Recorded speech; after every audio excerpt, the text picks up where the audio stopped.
are going to be moving into, you know, we crowned a winner here. We're going to be moving into round number three here. And we're going to be moving into seeing Dana, into seeing her against Paul Vanpraag, and facing against her opponent here, I believe 0-2 to 0-2. And Dana on her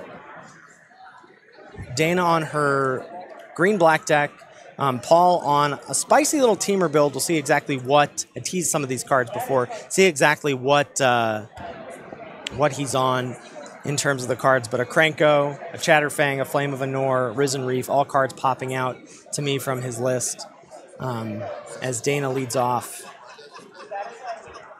with a Forest and Paul on a Steam Vents. That's right. So, quiet start so far. Turn 2 play, we're seeing the Deep Root Elite once again on turn 2. Dana Fischer's gotten that on, 3 of the 4 matches that we've seen from her on stream so far. It's Paul's first appearance in the broadcast this weekend. It has been a friendly 2-drop to Dana when we were quite worried about. Oh, and a very interesting play. This is, I think, the lone card from one of the unsets. This is more or less single blue. You get to change the value by 1 of anything. So it looks like change the power Deep before Root the counter comes on. Toughness to 0. Toughness, right. And call it good. Dragon's Horde going to come into play for Dana. All right, getting those gold counters up with each creature. There's the Wizard Cycler that we were talking about earlier. That's right. So that's going to be able to tutor up any creature, and a powerful creature at that, on Paul's side. And this is another, it's kind of a little bit of a Panharmonicon on a stick. Harmonic Prodigy. 1 and a red for a 1/3 with prowess. If an ability of a shaman or another wizard you control triggers, that's going to trigger an additional time. And that's just going to happen for any of your creatures because they're all shamans here. Absolutely right. Cube.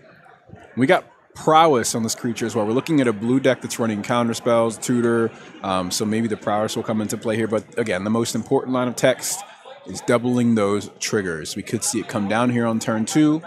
No response from Dana Fischer, of course, being tapped out. No removal, and almost no removal in the deck anyway. So this could get out of hand quite quickly.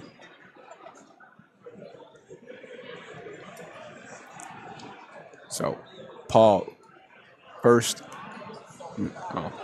third land drop here. In his first appearance, are we opening up with the Harmonic Prodigy? Has Paul seen any of Dana's games? Does Paul know that Dana doesn't have a lot of removal? The Harmonic Prodigy would be safe, but instead we're leaving mana open and passing over to Dana. Okay. So it could be another counterspell in hand. Looks like just an Elvish Vanguard. Okay. Gonna trigger the Dragon Horde. And another 2-drop for Dana here. So this Elvish Vanguard is going to grow with each creature that enters the battlefield. And the Bosk Banneret is going to allow Dana to play her creatures for a little bit of a mana reduction. Tree Folk and Shaman spells cost 1 less to play. Well, that's going to be affecting every creature in her hand. Frantic Search, the play for Paul on end step. Draw 2, discard 2, untap up to 3 lands. Yeah, but untap up to 3 lands could be a big deal here if he's got a removal spell in hand. Looks like mitigating a bit of flood. No removal spell. Breeding Pool and another basic pitched off that. Okay. So board state's looking quite healthy on the side of Dana. It's just going to be 3 drops from here on out. Just bangers over and over again from Dana, I imagine. Yep, exactly. And this is kind of the matchup that Dana wants to have, is an opponent that does not have that, a super fast start. Mm-hmm. The deck starts to come online when she gets 3 or 4 mana under her belt, and she opened up with some of the few cheap creatures in the deck. So, good spot to be in. Yeah, Paul's got his work cut out for him. Ally Encampment the land, and Risen Reef with the potential to pop off. Nice. It's going to go to hand. Reveals Voldaren Epicure, but can cast that off the encampment, right? Taps for a mana of any color for any ally. Oh, but instead we're going to see a nice card from Bloomburrow. That is the Valley Mightcaller. Single green 1/1 trampler. Whenever another frog, rabbit, raccoon, or squirrel you control enters, put a counter on it. sort of the green version of the Hada Freeblade that we saw. You know, there's a lot of these cards. And Dana's got one on the other side of the battlefield, the Elvish Vanguard. Just these cheap creatures. Hey, anytime another creature comes into play, grow, grow, grow. That's right. Over under, how many cards is Dana going to draw off the Dragon Horde? Because I feel like the line is at like 0.5. Yeah, it's I don't think it's going to be too impactful here, but you know, being able to add some mana here is nice too.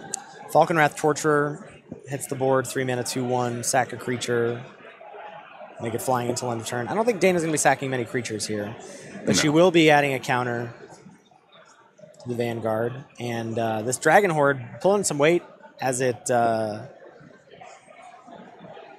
adds black mana. Reflecting Pool not being able to do that just yet, as only forests in play.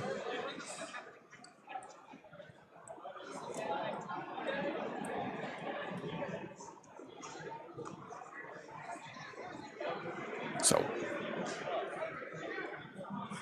1 mana creature here, triggering Risen Reef as it comes into play. As a Treefolk Harbinger, one of the many tutor to the top of your library effects in the cube. This one for Treefolk, but whatever. Green for an 0/3. And I believe we just get to stack our triggers how we want here, which is, I assume we're going to want to tutor first and then Risen Reef reveal. Get the card in hand. As we've seen before, we saw the Flamekin Harbinger, the elemental version of this. Oh, okay. That's pretty nice. It's going to come in with haste. Yeah. Pump your creatures. Well, and it's also, we're going to be attacking with 3 satyrs. Yes, indeed. We're, of course, talking about Gallia of the Endless Dance here. Red, green, 2/2. Other satyrs get +1/+1 and have haste. And whenever you attack with 3 or more satyrs, you may discard a card at random. If you do, draw 2 cards. Popping off here with Teamer Critters. Yeah, and this is our first Anthem effect in play. We've seen how powerful those Anthem effects have been in our Changeling cube thus far. And I was, as we were watching Dana's draft, I was like, all right, Imperious Perfect, I see you. All right, Elvish Archdruid, I see you. Right. The 2 mana ones kind of seem like they're where it's at. Yeah. Right? They've been huge. That 2 mana slot is big in this cube. So another creature comes in. It's Harmonic Prodigy. Does it trigger twice now, right? So now I believe Risen Reef will trigger twice. Sure will. The Valley Might Caller will trigger twice. Oh, this is dangerous. Big beefy board state, and Paul is going to rant. Oh, throwing some squirrels. There's something a little uncouth. Dare I say, it lacks decorum to be playing against Dana in her Nissa cosplay and to be wielding forests and green creatures against her. And doing some dangerous things with them at that. These doubled triggers are going to be really, really troublesome for Dana. I believe this is a Mana Weft Sliver. Only 1 or 2 removal spells in the deck, so this is just the value is just gonna continue to compound. This is just kind of insane. Like, so basically, every creature, it just doesn't matter what they are. Every creature Paul plays, he reveals the top 2 cards, and every land goes into play. That's right. He's built his own Nadu. He doesn't even have to target. He's just Naduing all over the place. There's something about that 3-cost in Simic that is just always problematic. Yeah. There's just something about it. The Satyr comes in. Everybody's got haste. It's an Anthem as well. +1/+1. I think we trigger the discard a card at random ability twice as well because of Harmonic Prodigy. Yep. Dangerous scenes on the side of on Paul's side of the field here. And I will say also that we have Hogak. Excuse? Oh no! Convoke and Delve. We got 4 creatures to convoke. And a Grotag Bugcatcher. I think Paul just wants lands at this point. Paul's like, maybe I shouldn't have pitched those 2 lands off of the Frantic Surge. Oh, they'll get here. Well, they're coming. We will see. It's okay. They're going to come right off the top of the deck next turn. If you're tuning in, we already have crowned a champion here, but we're checking in on our feature match battler, Dana Fischer, who has been up against it the whole start of Prequel Day. Flame of Anor. Oh, man. What is there, 12 cards in Paul's hand at this point? This is so good. What I wanted to say was, I feel like we've seen these kinds of turns as well in this cube. These ones where you're just like, how many game actions have you taken? Right. And we're not done.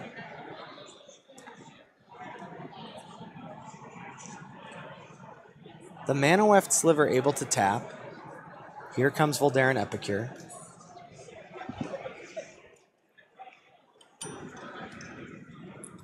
So Voldaren Epicure is going to trigger twice as well, doing 2 damage straight to Dana, also giving 2 blood tokens. If Paul wants to, Paul could discard the Hogak, play it from the graveyard whenever he wants.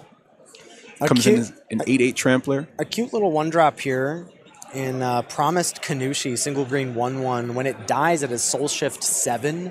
So you get to return basically any creature. A creature with mana value 7 or less from your graveyard to your hand. It would have to be a spirit, but every creature is a spirit on Thursdays here at CubeCon.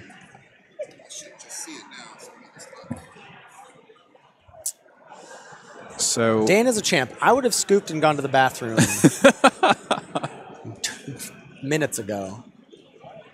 Yeah, I'm wondering what do you do about this? Well, you start. I feel like at a certain point, at least this is what I do. This is how I try and cope in these spots. Is at a certain point you go, well, maybe he'll deck. How many cards you got left, Paul? You got what, 16 cards? You can't play too many more creatures. Risen Reef is going to deck you. There is the Promised Kanushi. Exali's Lord Keeper. Okay. Where are the lands? There it is. All right. And it comes in tapped, of course. That 8/8 Trample Hogak will be here soon. Golly. Okay. Wild Slash. This is also just an opportunity for Dana to see Paul's entire deck. Sure. For Game 2 and potentially Game 3. I don't know if I want to know. Let's leave that to mystery. Krenko. Okay. Wait, Krenko just literally does deck you with Risen Reef. If he can't activate. You cannot. X is the number. No, that's just a 3/3. And also, has he just stopped putting counters on Valley Mightcaller? Or are we doing a sort of Nadu thing where we're just we'll take it? We just piled them all up, and we said, I'll take care of this later. Yeah. That is so funny. Oh yeah. Creature stack. It's kind of like a Big Mac over there. You can't do it, can you? Oh. Wait a minute. So draw your deck. Well, Risen Reef isn't a draw, right? It's just to put the card. No, because you do draw it. No, but you put it into your hand. It's not the same as. So yeah. So now he's. The creatures have haste, though, because of the Satyr. Yeah, but... Oh, and they have +2, +1/+1. Mm-hmm. And, yeah, and Dana only has the one creature. Right. Oh, my goodness. Wow. We just watched Paul draw out the deck. Move over. Can we I think we can unban Nadu. After that performance, I'm not sure that Nadu's that big of a problem. No. Risen Reef I think the doing problem some... is when everything is the same creature type, or is any creature type, rather. Paul leaning into it beautifully here with the Risen Reef. And we pointed that card out as being one of the more devastating cards in the pool here in the cube. Paul it was that's all you, my friend. I was like, what's Risen Reef doing? I didn't know. I didn't know it was like that. I've been traumatized enough by seeing Risen Reef and Omnath on the battlefield to know that that thing can't last more than a turn or two. Oh my god. Deep Root Elite again. On turn 1. Wow. Versus the Valley Mightcaller. They're doing turn similar 2, things. Right. Looks like Steam Vent's going to get shocked in for Paul, and he is going to play his Pan Gosh. Harmonicon. The Harmonic Prodigy once again. And then Valley Mightcaller. Already a 3/3. Thanks to the Prodigy. Already paying dividends with the double trigger. That cut down's looking really good right about now. The one that ended up being passed during the draft. Yeah, how about that for your best pack one, pick one in the cube? I'll take a cut down. I'll take whatever. I'll tell you, that's the disclaimer you need. You need change the rules of the cube and then draft removal highly. Yeah, because there's so little of it. Very creature heavy, of course. Seeing our first 3 drop from Dana this game. Headless Rider, going to get the counter from the Deep Root Elite, so a 4/2. Yes, indeed.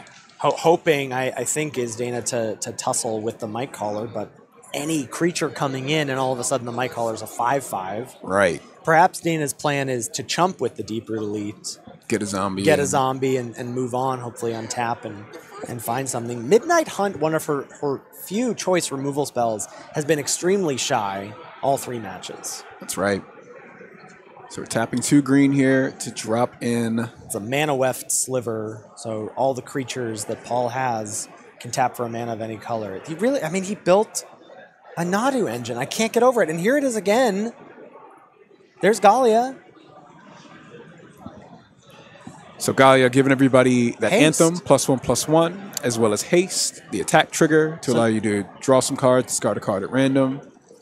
And it's going to trigger twice. We're going to Wild Slash. Now, is that exile? Like a Magma Spray?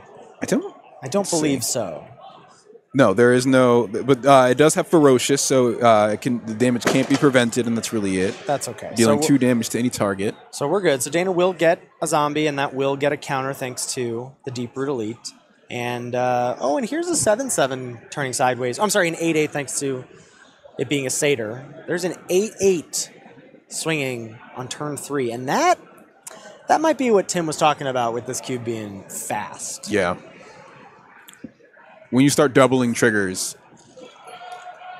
alongside these anthems and just crazy things. Imperious Perfect, another anthem, another counter on the zombie, which is a 5/5.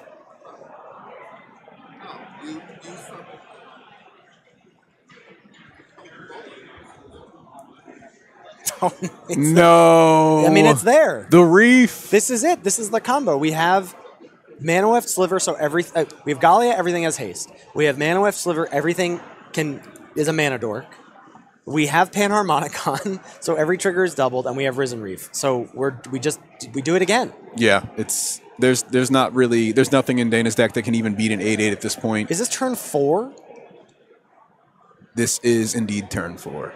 And what a turn 4 it is when you have a 3-mana Simic creature in play. This is a little unacceptable, if I'm being honest. This is the things that we are being allowed to happen on the right side of the battlefield. I'm just not sure I can condone. Look, Gruul Smash. Gruul Smash, but it is the little blue from Risen Reef. Wet Gruul. This is wet Gruul. That's right. Put it back in the microwave for a few minutes. That's right. This is sloppy. Look. Harmonic Prodigy and Risen Reef doing some nasty things. Hand being refreshed there thanks to, or being, refilled, rejuvenated, renewed thanks to the Satyr. We're explaining some interactions here. Terminating attacks. Looks like they're also dorks, like you said. They give mana. Just 2 being sent. So the Bug Catcher gets +1/+0. It's a 1/2, but it gets +1/+0 for each creature in your party. That's the red 2-drop there. That's so that'll be 4. Right, so it's a 4/2, but plus it's being Anthemed from Galia. So a 5/3. And I believe that it also triggers twice thanks to our Panharmonicon. Yeah. Because that's a trigger. It gets +1/+0. So that's going to be enough, says Dana, as we scoop him up and the match goes to Paul. So we're going to get into another match here shortly. That one was blisteringly fast because Paul he really just blitzed straight through that match. Harmonic Prodigy, Risen Reef, really pouring it on to his opponent there. Dana just, once that first swing came in and once those abilities started getting doubled, it was just far, far too much pressure. Here's the thing is that, sure, Matthew won the pod. Paul won my heart. With that match, I have to say. That deck and that performance, building his own Nadu engine was unreal. That's right. So we're going to hop right into the game here, Ethan. Game number 1, as we start off with our new match. It's Paul, and this is some previous gameplay. We're switching into the proper game here now. As you can see, it's going to be between Matt Welsh and Adam Eide, 2 players we've already seen on broadcast, facing off again. All right. So we have Matthew versus Adam here, round 3, checking into some other players. And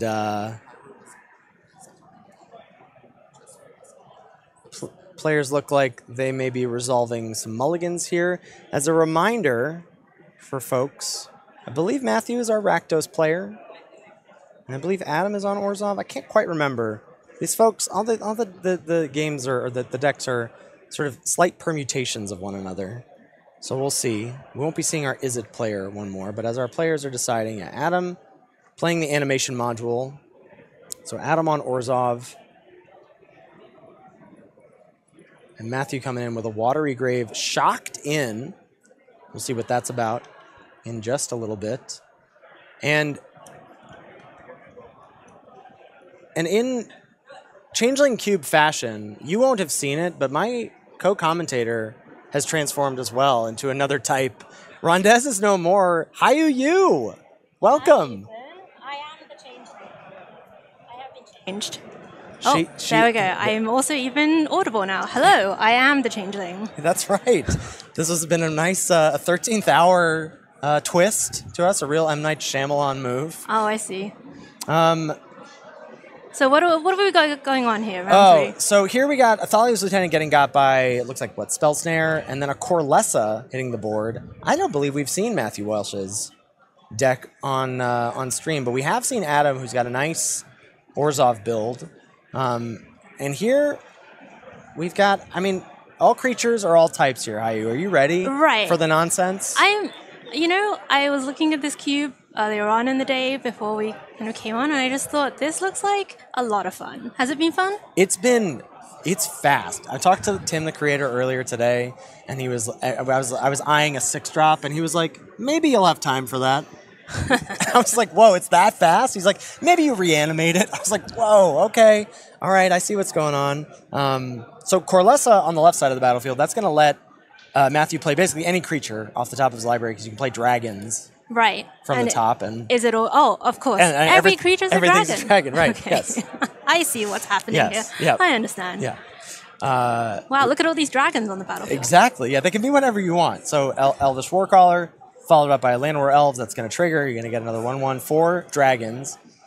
The Siege Veteran on the side of the board for Adam has some work. Looks like Adam is choked on Right, you color said number 2. Adam was Orzhov, but I only see planes right now on the battlefield. It's not ideal. It's not ideal, I would say. Wow, it's difficult getting in the mindset of this cube, because I'm like, Siege Veteran, what are the soldiers does Adam have going on? They're all soldiers. Yep, they're all soldiers. Okay. There is also a nice thing here happening with the Changeling he just played. That costs, I believe, maybe 7 mana normally. Cost reduced by each creature type you control. Well, guess what? Oh. Adam's got every creature type in play, so that's just a white 3/3 double strike for you. And he's going to activate the animation module, get himself a 1/1 servo. Okay, so even though we think Adam is stuck on one of his 2 colors, he's still able to fill up the board. He's just got the presence going. And it's good that he can, because Matthew can play any creature off the top of his deck if he wants to. So we'll see. And a nice shuffle effect if he doesn't like what he sees, which seems to be the case in Verdant Catacombs. Okay, so Matthew's going to go find a land from his deck, reset the top. Yeah, sort of spin the wheel, as it were. These cards are wild.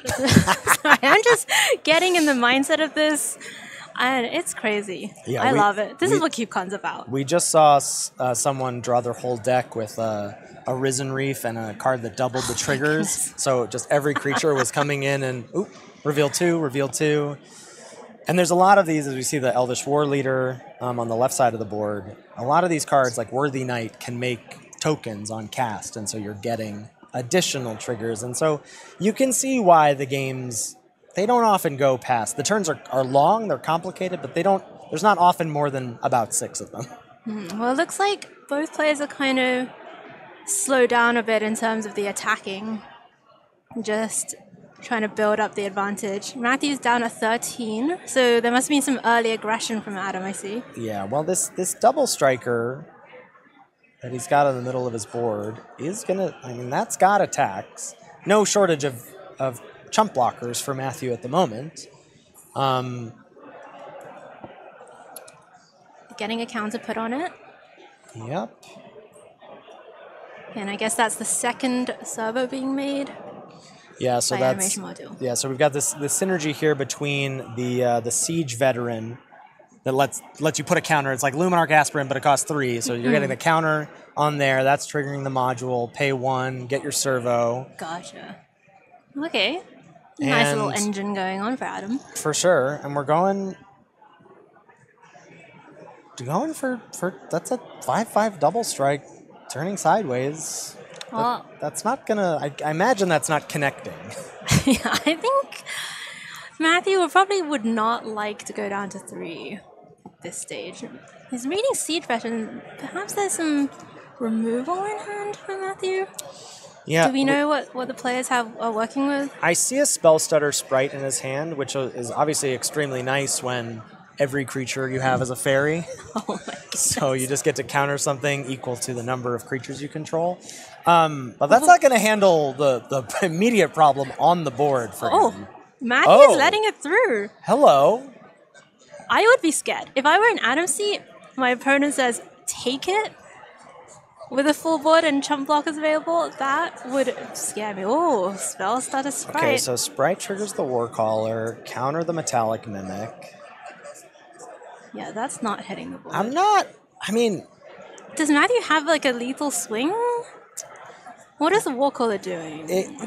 but its activation is 7 mana, so I don't think we're quite there yet unless. Oh! So here's 6. There. Oh, that's the card I was talking about. This is Silumgar. So this is such a sick card. It's a 6 mana 3/7 flying hexproof. Whenever a dragon you control attacks, creature's defending player gets -1/-1. Goodness. But it doesn't say whenever you attack with 1 or more. So it's just every creature dragon? goes -1/-1. So and Adam said, "Oh my goodness, Adam's I've seen enough." Yeah. Incredible stuff. I am still. Did it take you this long to get used to what was happening? I've had in to your mind? sit with this cube for quite a while, so I've had I've been like, oh, Magda. Every creature's. Every creature makes a treasure, and then you can search up any creature with 5 treasures because everything's a dragon. Right. Wow. But it definitely takes some calibrating to be like, what are these doing? So this is Champion of the Parish. This is the zombie. So I one believe. mana 1/1 that's just gonna grow with every creature. And you're right. Adam does have the black mana, and this is Cynical Loner. Sorry, I'm just very happy to recognize cards from the recent sets. So That's where we are right now. But Cynical Loner, how crazy is this? Just a 2 mana 3/1 unblockable in this cube. Can't be course. blocked by Glimmers. Can't be blocked by Glimmers. That's hilarious. And the removal in this cube is scarce. And so that cut down, it's interesting. Like, obviously, the Champion of the Parish is going to get out of control. But Cynical Loner is also going to demand an answer at some point, as he's never going to be able to engage with it in combat. So, I could see a world, depending on, we don't quite know the contents of Matthew's hand, but I could see a world where later on down the road, he's like, actually, I would have been able to chump this thing or trade with it. What's the real problem is the unblockable creature. But that remains to be seen. I mean, Matthew, it definitely seems like Matthew's deck is also able to really just dump a lot of permanents on the battlefield. Dump is it's quite a good, an evocative word to use given the game we just saw. So Cynical Loner going to get in for 3. And Adam should get to search up a thing. He may decide he doesn't want to, but yes, I'm not sure he actually has any graveyard synergies. So a Kinjali Caller, which is going to make basically just every creature cheaper because everything's a dino. Everything's a dinosaur, And then Remorseful Cleric is just a 2/1 flyer. And then and this is Pioneer Picklock. Staple. Yeah, this one I know. Picklock, Prankster. And every card is a fairy, so... she's getting it, folks. She gets it. Look, it's 5 p.m. You haven't even started yet. I know. I still have a whole You're tapping Chicago in. cube to cover after this. Oh my goodness. Bit of a sneak preview. It's going to be some 3-color nonsense later on. So Rottenmouth Viper was the card found off the Prankster as it went on an adventure. Classic fairy. Nothing yet to sacrifice to make that cheaper, so it's going to cost 6 at the moment as a Wooded Foothills finds a forest. Okay, and Adam has got a lot of stuff. I mean, Matthew really has to catch up here. This card can do. I mean, it can't quite catch up maybe immediately. The Sky Strike Officer, so a 2/3 yeah. flyer. When it attacks, it's going to make a 1/1. And that is the thing that we've seen a lot of. We've seen flying be quite relevant in this cube, as there seems to be a scarce amount of flying creatures. Well, don't need to talk about it anymore. Get out of here. But flying has been important, as well as creatures that make multiple bodies. You know, the War Callers, the Worthy Knights. So Sky Strike Officer being able to do that repeatedly, very powerful. So Adam choosing to use probably one of his choice removal spells on that makes a ton of sense. All right, back over to Matthew. And I mean, I think last time we really saw him get a lot of value and board presence with that Elvish Warcaller and the, was it Casa? Oh, Corlessa. Corlessa? Yes. Yeah. But does have a lot of instant speed effects, as we saw previously. We saw a pretty nasty turn from Adam earlier in coverage with that Suncaller on 1. He deployed 3 2-drops on turn 3. Oh. Well, that's the speed of the cube, right? Ain't no thing. Dreams of Steel and Oil. Okay. I love this card. This is one of my pet cards. Are you you like a discard spell? I love a discard spell. You just want to, you get that warm fuzzy feeling just being like, what's going on? But sometimes it's a 2-for-1. Like just Well, it is right now, isn't it? With Prankster on an adventure, isn't it? Is it exile or is it from the graveyard? It's from the graveyard, I think. Okay. But it is really sweet because We're gonna Coco in response. Right. Okay. Let's find out. All right. What dragons are hitting the battlefield? That's right. Oh, I just saw him flash a really cool card. Nothing great to copy at the moment, but there's effectively a 2-mana clone in the cube, and Jawari Shapeshifter, 1 in a blue, comes in as a copy of any ally. Any ally. So any ally any at all. ally that you want. Yeah. Okay. And we're also going to get a little time-shifted creature as well in Vidalcan Ether Mage. Looks like that's just going to be a 1/2 in play. When it comes into play, return target sliver to its owner's hand. Okay, so that just bounces anything. All right, it's a mana war. And it has wizard cycling. Which, as we know, can just find any creature. This card seems busted. Yeah. This is my current pick for most powerful card. Hayu gives it an A. Yeah. It's blue, it's time shifted. I mean, what more could you want? This looks like every card. Did he hit? It's just a demonic chooser. Well, but the Coco that he hit, I think he hit 6 options. That's why we're tanking here. Is that, and he gets to hit Spellstutter Sprite to counter the dreams. I love it. This is gnarly, but I'm looking at the clone. I think that's a Delver. We saw Merfolk Trickster. Not a great card. Yeah, okay, so Matthew's got the Simic Flash thing going on. Okay, so we're bouncing the Cynical Loner. We're countering the Dreams of Steel. That was... the company was collected. Yeah.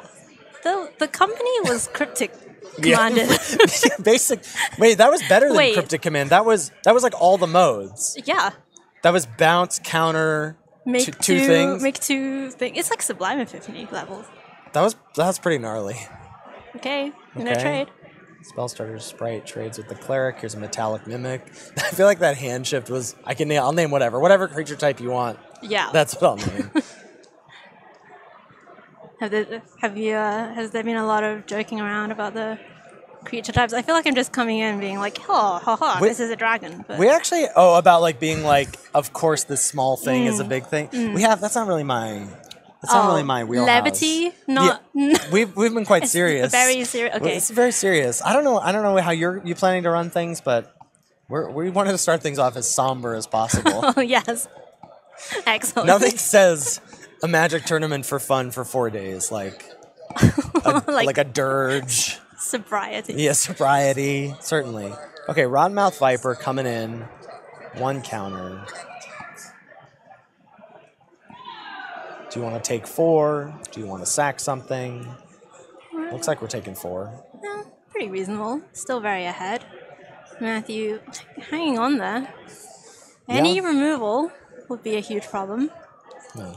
The best I can do is more creatures. Oh, I think that's a Silumgar in his hand. Oh. Okay. We'll see. We'll see. It hasn't seemed that fast so far. From the 3 minutes of... This game? What? Our last game was pretty fast. I don't know. Oh, yeah. What do you define as... I guess, like, turn 4, turn 5. Oh, yeah, Kill is... It's still limited. You know, Okay. it's still... Okay, that's land number 6. I think that was a breeding pool for draw. Pretty, That's pretty pricey land. It's pretty pricey if he wants to bring it in untapped this turn. And then, But you see what I mean but about then this? you'd only get 1 trigger, right? From the dragon one lord. dragon Correct. attaching, Yeah, attacking? So it would kill the metallic mimic, but Cynical the Loner loner- is lethal Right. at the moment. And it has... Is that a +1/+1 counter on it? Yeah, from the metallic mimic. Okay.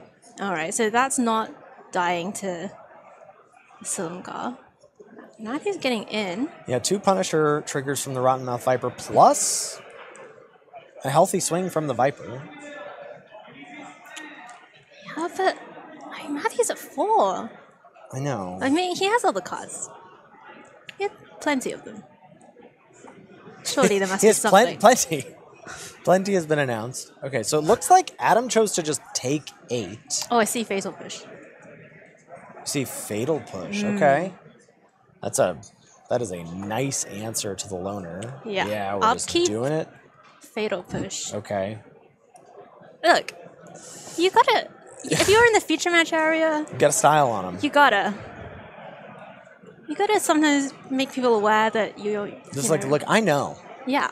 I It's like when know. you have the Vendilion click and you're like, okay, I'm going to set a stop in the draw step. Yeah. You know, just to prove that you know about it. Yep. Ooh, Thwart the Grave. So this is going... Ooh, but can you... Yes, he can cast this. This is a 6 mana double reanimate, effectively. I mean, it works for party. But, Okay. But party, obviously, we're having a party all the time at Changeling Cube. So this is going to get back 2 things. And it Oh, wait, costs... but... Oh, And it's not... costs 1 less to cast for each creature in your party. Okay, and Adam had 2 creatures. So he can pay 4 mana for it. Yeah. I'm not sure what the players are doing at this point. Why we've And you scooped up. get to double reanimate, but... It seems like Adam is scooping things up. Looks okay. like... Did Adam decide he lost? Did we miss a...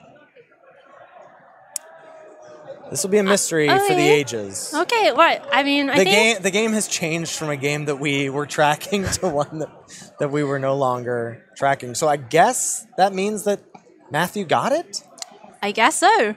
Hello, everyone. Welcome back to the booth. I'm here for the first time. My name's Hayu.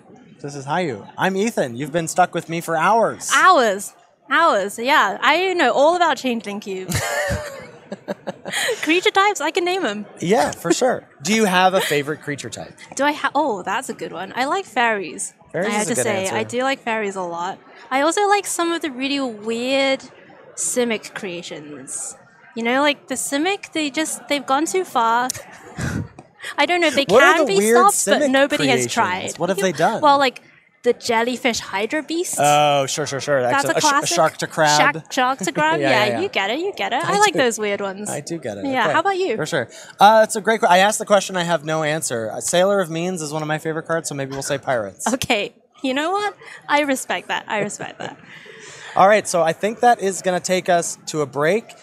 I'm going to transform into Ryan Overturf. You're going to stay right there. Yeah, ta-da. Yeah. And you guys are going to be covering Chicago Cube. Yeah, it's gonna be a great time. Multicolored cube, and it's an exhibition match. So we have some of the, cream of the crop here at CubeCon playing this. So we are very excited for that to be coming Yeah, up. I'm honest. I see that the drafters over there right now, and I'm a little starstruck. I see a Caleb Durwood. I see a Sam Black. Yeah, there's a Sam Black. There's a Luis Salvato. Yeah. There's some big names in this cube, and a lot of the highlights of the cube community as well here. So do not go away. We're going to be bringing that just after this break.